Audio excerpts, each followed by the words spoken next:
মুন্সিগঞ্জে দিঘির পাড় বাজারে পদ্মা নদীর ভাঙনের কবলে বিস্তীর্ণ এলাকা। এতে আতঙ্কিত পদ্মা তীরের মানুষ। এই মুহূর্তে সেখানে আছেন রিপোর্টার নাসির উদ্দিন উজ্জ্বল। সরাসরি যাচ্ছি তার কাছে।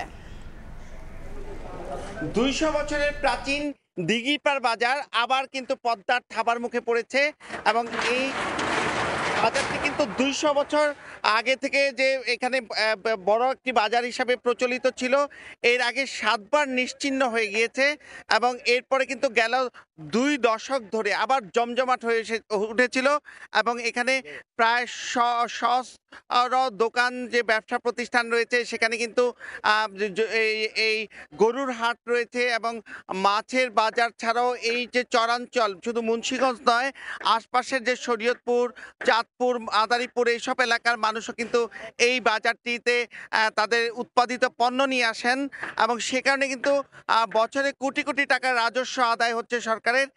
কিন্তু এই বাজার রক্ষার ব্যাপারে যারা ব্যবসায়ী রয়েছেন তারা বলছেন যে যথাযথ ব্যবস্থা নেওয়া হয়নি। প্রায় ৪ বছর আগে এই দিঘির পাড় থেকে শিমুলিয়া পর্যন্ত ১৩ কিলোমিটার দীর্ঘ যে বামতি রক্ষাবাদ প্রকল্প গ্রহণ করা হয়, যেটি ৪৭৮ কোটি টাকা ছিল, সেটি কিন্তু পরবর্তীতে বৃদ্ধি করে ৫০০ কোটি টাকা করা হয়েছে।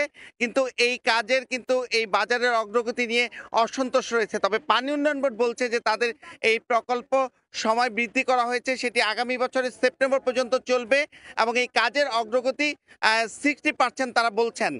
তো এই ছাড়াও কিন্তু নদীতে অবৈধ বালু উত্তোলনকেও দায়ী করছেন এই ভাঙনের জন্য। তো এই ছিল মুন্সিগঞ্জের দিঘির পাড়ের যে নদী ভাঙনের সবশেষ খবর। এতক্ষণ সরাসরি যুক্ত ছিলাম মুন্সিগঞ্জে।